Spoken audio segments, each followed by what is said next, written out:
శ్రీమాత్రే నమః. బ్రాహ్మణోత్తములందరికీ నా నమస్కారములు. బ్రాహ్మణ సంక్షేమ వేదిక ఆధ్వర్యంలో మహిళలచే మహిళా దినోత్సవాన్ని సందర్భంగా పురస్కరించుకొని మరో భారీ వేడుకకు మేము సిద్ధం కాబోతున్నాము. 2026 మార్చి 15 రోజున మేము ఈ కార్యక్రమాన్ని నిర్వహించడానికి సిద్ధంగా ఉన్నాము. ఈ కార్యక్రమానికి మహిళలందరికీ మేము బ్రాహ్మణత్వం పైన వ్యాసరచన పోటీ పెట్టడం జరిగింది. దానికి మనకు ఏపీ తెలంగాణనే కాకుండా ఇతర రాష్ట్రాల నుండి కూడా చాలా వరకు వ్యాసాలు రావడం జరిగింది. ఇతర భాషలు కూడా వ్యాసాలు రావడం జరిగింది. దాదాపు 500కి పైగానే మనకు వ్యాసాలు చాలా మంది ఆన్లైన్ ద్వారా పంపించడం జరిగింది. అందులో చాలా వరకు మనము దాన్ని ఇష్టంగా పరిశీలించి ఒక 30 వరకు బెస్ట్ ఉన్న వాటిని అత్యుత్తమ వాటిని మనం ఎన్నుకొని వారికి ఆ మహిళలకు మనం మార్చి 15న మనము వారికి విప్రాగ్రేశ్వరి అనే ఒక విధును ఇచ్చి వారిని సగౌరవంగా మహిళా దినోత్సవం రోజున సన్మానించుకోవడానికి మనం నిర్ణయించాము. ఆ రోజున మనకు కార్యక్రమం వచ్చేసి మార్చి 15 రోజున కార్యక్రమం మనకు 3 గంటలకు మొదలవుతుంది. 3 గంటల నుండి 6 గంటల వరకు కార్యక్రమం కొనసాగుతుంది. 3 గంటలకు నృత్య పోటీలు, నృత్య కార్యక్రమాలు జరుగుతాయి. ఆ తర్వాత మనకు ఈ విప్రవాగ్నేశ్వరి వ్యాసరచన పోటీ ఎవరైతే మహిళలు మనకు పంపించారో వారిలో అత్యుత్తమమైన ఎన్నుకోబడిన వాళ్ళందరికీ కూడా మనం ఆ రోజు సన్మానించుకోవడం జరుగుతుంది. దాని తర్వాత ఎవరైతే మనకు ఆ రోజు గెస్టులుగా వచ్చిన వాళ్ళందరి వాళ్ళు చిన్నగా మాట్లాడడం జరుగుతుంది మన సంక్షేమ వేదిక గురించి.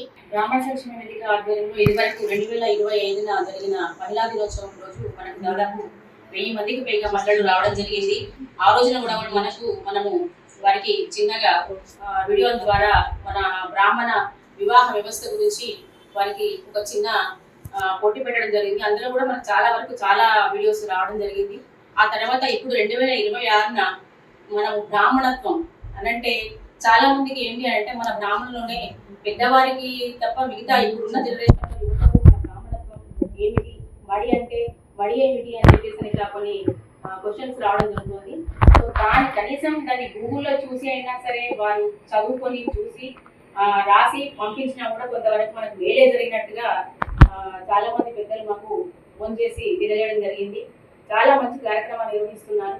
ఇలాగే ముందు కూడా మంచి కార్యక్రమాలు నిర్వహించాలి.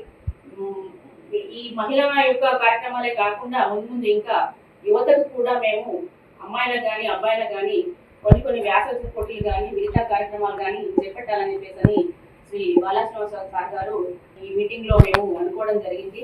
దయచేసి ఆ కార్యక్రమం రోజున మహిళలందరూ పెద్ద ఎత్తున ఏపీ తెలంగాణ నుంచి చాలా వరకు మాకు ఇప్పటికే కాల్సి వస్తున్నారు. ఇక్కడ ఈ కరీంనగర్ నుండి, హైదరాబాద్ నుండి, వరంగల్ నుండి, నిజామాబాద్ నుండి, చాలా ఏపీ నుండి, గుంటూరు, ముంబై నుండి చాలా మంది వస్తున్నారు. ఇక్కడ వారు కూడా అందరూ మన బ్రాహ్మణులు ఎలాంటి శాఖాభేదం లేకుండా బ్రాహ్మణ సంక్షేమ వేదిక అంటేనే ఎలాంటి శాఖాభేదం లేనటువంటి వేదిక ఇది. కాబట్టి ఎలాంటి శాఖాభేదం చూపించకుండా బ్రాహ్మణ మహిళలందరూ ముందుకు వస్తేనే మనకు బ్రాహ్మణుల్లో ఒక గౌరవం అనేది నిలుస్తుందని చెప్పేసి మా యొక్క అభిప్రాయం. దయచేసి అందరూ రాగలరని చెప్పేసి మేము ఈ విధంగా కోరుకుంటున్నాము. జై శ్రీరామ్. శ్రీమాత్రే నమః. ధన్యవాదాలు.